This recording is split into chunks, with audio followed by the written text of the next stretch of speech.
بسم الله الرحمن الرحيم الحمد لله رب العالمين والصلاة والسلام على رسولنا محمد وعلى آله وأصحابه أجمعين.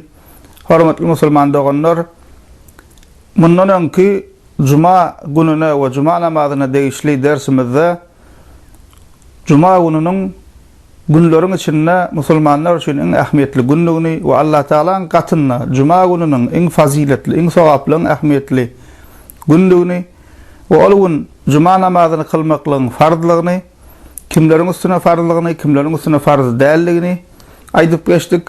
Ve öz üstüne Cuma namazını kılmaklığın farz olan kişilerinin sebepsiz Cuma'nı terk etmekliğinin ulu günahlardan aydıp geçtik.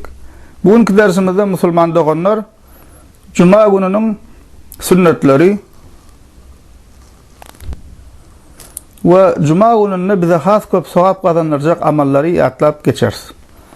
Birincisi Müslüman doğanlar gusül almalı, bar bolan en qovovadan eşinge giymeli ve atır misik sepinmelidir. Umumunla Müslüman adam hemişe arasta olmalı. Hapise olmak Müslümanın vasfıda. Müslümanın bedeni, eşeği, öyü, oturuyan yeri, bar olsa uluğu, hemme taraflayın Müslüman adam arasta olmalı, hemişe üstünden isler gelip durmalı. Hakiki Müslümanın vasfı. Ama hapise olmak bu Müslümanın vasfıda.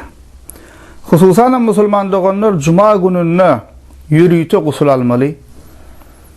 Bar olsa in ovadan eşinge, bar olsa tabi eşinge giyip atır sepinip Cuma namazına gitmeli.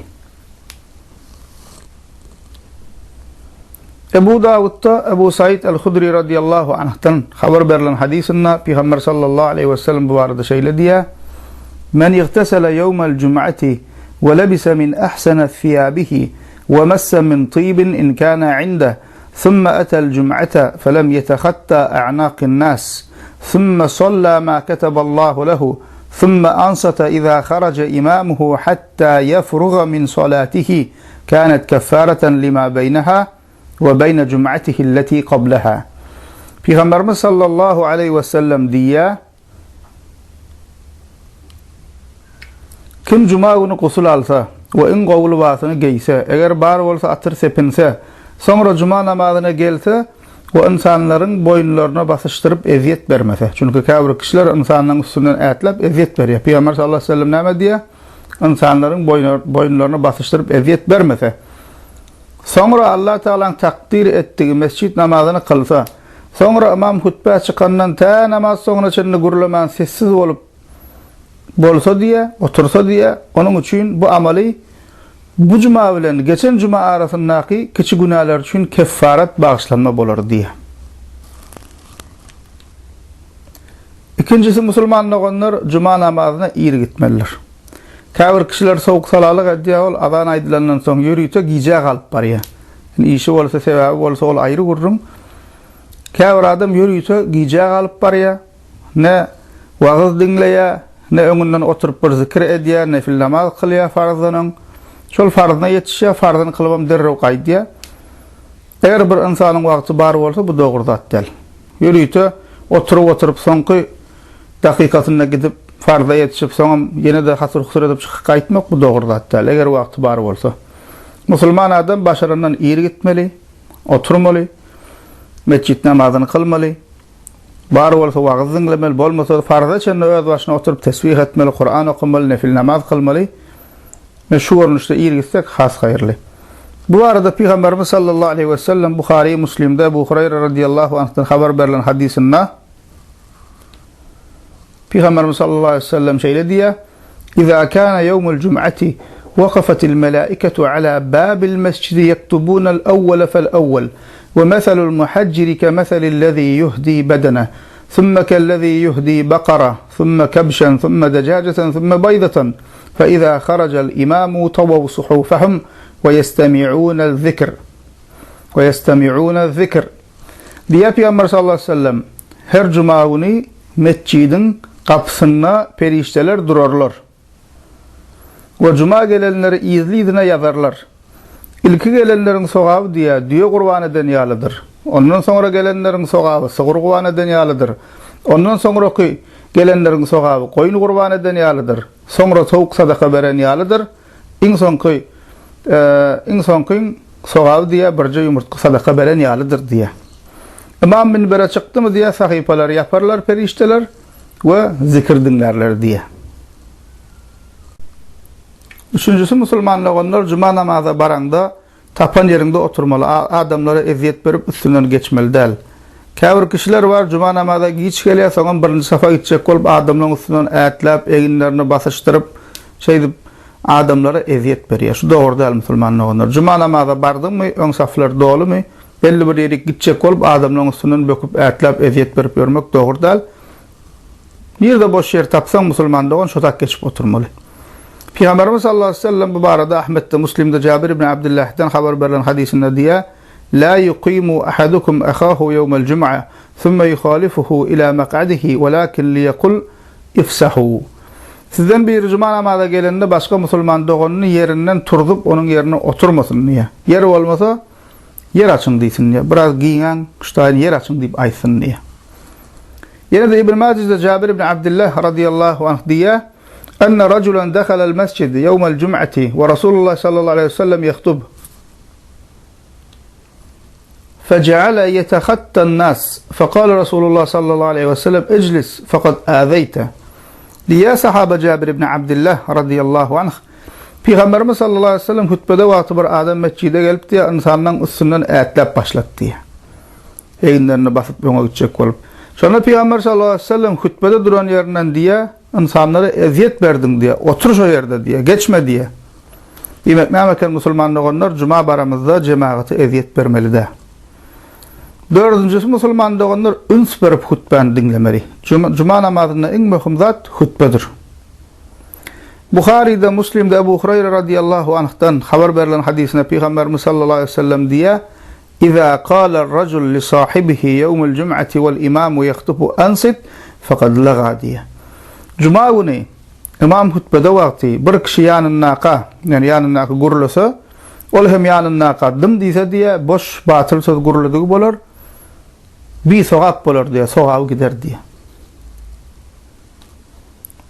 Yani Müslümanlar onlar fikirlerini korun yanına adam gurulasa asliyetinde ona gurulama Cuma'nı dinle diyen kovniyetlen diye yani yaşlılığı buyuruyor. Peygamber sallallahu aleyhi ve sellem şunu hem diyemesin diye. Demin çıkarman ne mi hutbeni dinle diye.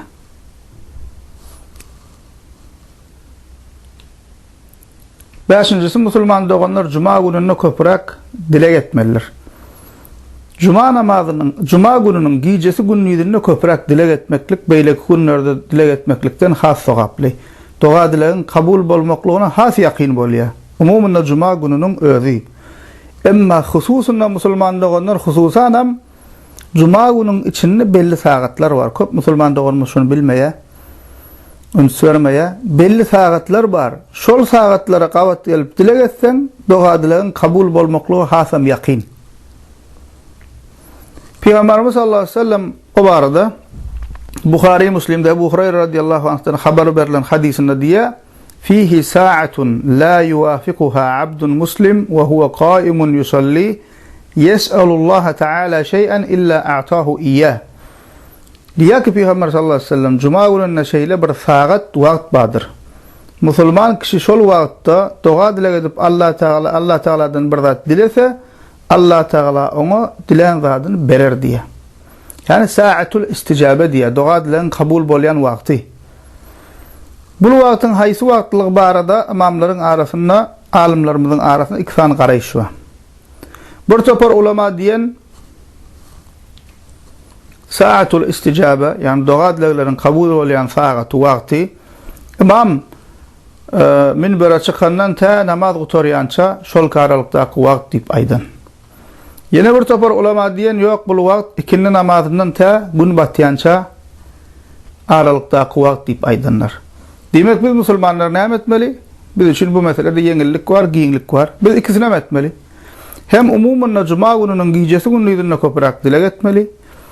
Ondan sonra saatul isticaben bolmaklığı mümkün olan birinci vaktinde yani imam hutbe minbere çıkandan ta namazın sonuna çenine aralıkta yani hutbe aydan vakti der, ol aralıkta özümüz için dile edip bilecek vaktlarımız var. Farz namazın hemen sonunda da edip bilirse özümüz için dile. Şol karada köprek dile etmeli we hususan cuma günü ikindi namazyny azan aýdylandan soň ta gün watyança aralykda köprek dile etmeli. Näme musulmanlaryna şuňa diýe saatul istijabe, doga dileklerin kabul bolýan wagty. Altıncısı musulmanlarylar köprek Kehf surasyny okamak. Hakimde Beyhaqide Ebu Said el-Hudri radıyallahu anh'tan haber verilen hadisinde Peygamber sallallahu aleyhi ve sellem diye men qara'a suratal Kahf yevmel cum'ati azaa lehu min nur ma beynel cum'atayn diye. Kim cuma günü Kahf surasını okasa iki cuma aralığında onun için nur bolar, aydınlık bolar dip aydiye. Yedincisi musulman doğanlar Peygamberimiz Muhammed sallallahu aleyhi ve selleme köprek salavat aytmaly. Birinci we bilmeli zadymyz musulman doğanlar, musulman kişi hemişe Peygamberimiz sallallahu aleyhi ve selleme salavat aytmaly. Peygamberimizin adı tutulanına, bir yerde Peygamberimiz barada gurrun edilenine hukman suratda musulman adam Peygamber sallallahu aleyhi ve selleme salavat aytmaly. Sallallahu aleyhi ve sellem diýmeli Peygamberimiz sallallahu aleyhi ve sellem adı tutulanına. Peygamberimizden gurrun edilenine, Peygamberimizin adı tutulanına bir musulmanın dımp oturmaklığı hiç doğru değerler musulman doğunlar. Käbir kişiler diýär Peygamberimiz gowar Peygamber canlıya. Can diýmekde sogap ýok, sen gowaryp söýüp diýen. Emma asyl diýmeli zadymyz näme? Biziň şeriatyň bizi boynumyza ýüklep goýan zady näme? Sallallahu aleyhi ve sellem diýmeli. Sallallahu aleyhi ve sellem diýmeň manysy näme? Peygamberimiz sallallahu aleyhi ve selleme salavat aýtmaklaryň ähmiýeti barada we manysy barada aýry ders geçdik. Onu bärde gaýtalap durmalyň. Bilmeýänler şo dersi alyp dinlesinler. Diýmek näme musulman doğanlar? Musulman kişi hemişe Peygamber sallallahu aleyhi ve selleme salavat aýdyp gelmeli. Cuma günü bolsun, başga günü bolsun. Ehl-i sünnetin alimlerinden, ulu alimlerinden İbn-i Qayyim rahmetullahi aleyh diýär ki, musulman kişi her deminde Peygamberimize salavat aýtsa, yine de şol azlyk eder diýär. Yine de Peygamber sallallahu aleyhi ve sellemin hakyny yerine getirdiği bolmaz diýär. Hakkı bilen yerine getirdiği bolmaz, şo da azlyk eder diýär. Gözden geçir musulman doğan. Her deminde Peygamberimize sallallahu aleyhi ve sellem diýip salavat aýdyp dursaň, şo da azlyk eder. Peygamberimizin näme hakyny ödemek üçin şol hem yetmez diýär. Şonuň üçin näme musulman adam hemişe Peygamberimize salavat aýtmaly. Hususan musulman doğanlar cuma gününe Peygamberimiz Muhammed sallallahu aleyhi ve selleme köprek salavat aýtmaly. Bu barada Ebu Davud'da gelen hadisinde Peygamber sallallahu aleyhi ve sellem diye inne min afzali eyyamikum yevmel cum'ah fa akthiru aleyye minas salati fi fa inna salatakum ma'rudatun aleyye diye. Günlerinizin diye en üstünü cuma günüdür. Peygamberimiz sallallahu aleyhi ve sellem diye günlerinizin en üstünü cuma günüdür. Cuma gününde bana köprek salavat aydın, sizin aydın salavatınız bana bildirilýär diye. Başka hadisinde Peygamber sallallahu aleyhi ve sellem diye Allah Teala'nın yeryüzünde gezip gören perişteler vardır. Siz salavat aytsanız şonu sizden eşitip bana yetirýärler diye. Demek kaçanda biz Peygamberimiz sallallahu aleyhi ve sellem salavat aydığımızda Peygamberimize plan ümmetinden plan kes sana salavat aýtdy diýip näme? Bizim salavatımız Peygamber sallallahu aleyhi ve selleme salavat ve salamımız yetirilip duracak musulman doğanlar. Şu meselede de soğuk salalık etmeliler. Hukman suratda Peygamberimize köprek salavat aýtmaly. Bu meselede bellik kökümünde käbir kişiler eline bir zat çıkarıpdırlar, barmağına dakýalar, sanaýalar salavatyny şeýdip. Musulman doğanlar sogap diýilýän zat sanap edilmeýär. Eger şeriat sana belli bir ibadeti plança etdiýmedik bolsa, plança sana etdiýmedik bolsa, sen onu özüňçe sanap zat edip beýdip eline bir zatlar dakyp göze dürtülüp görmek o doğru değil musulmanlığın. Misal için şeriat deyiptir, namazdan soň 33-33'ten deyiptir, zikir et deyiptir, şeriatın o san goýupdyr. Ama ondan bärde ýan käbir adamlar çykýar eline dakyp, bu riyada bolmagy mümkin. Şoň üçin bu zatlardan hem ägä bolun. Näme eline dakyp bir sanan bolýar, Peygamberime salavat aýdýan, näçe müň salavat aýtdym, aýna näçe müň salavat ugratdym, plan etdim, taat etdim diýip bu musulmana gelişýän zat däl. Edýän ibadetyny sanap etmeli däl. Ya bolmasa edýän ibadetyny men sanadım, ýazdym diýip birine gorkadyp plança müň salavat ugratdym diýip aýdyp gurlap ýörmegem dogry däl. Esasen edýän işini sanap däl, düşünüp etmeli. Näçe müň salavat aýdynda näme? Salavatyň manysy näme diýsen dur. Bilmeýär. Şonuň üçin edýän işimizi, edýän ibadetimizi, okaýan surelerimizi, dogadlarlarymyzy musulmanlygyny sandan öň ilki düşünüp etmeli, şonu bilip etmeli. Näme diýänimizi bilmeli. Ondan soň näçe başarsak köprak edibermeli, belli bir san goýmaly. Şuňa da näme musulmanlygyny üns bereliň. Kıysaça musulman doğanlar şol, cuma gününe üns vermeli, sünnetlerimiz, edeplerimiz, bize has sevap kazanırcak zatlar, hemmesi şulan yeňiljek zatlar, diňe bizim üns vermekligimiz bilen baglanşykly zatlar, dikkatli bolmaklygymyz bilen baglanşykly zatlar. Üns versek şu zatlara, cuma gününe biz esse has köp näme sevap kazanırız. Elhamdülillahi rabbil alamin.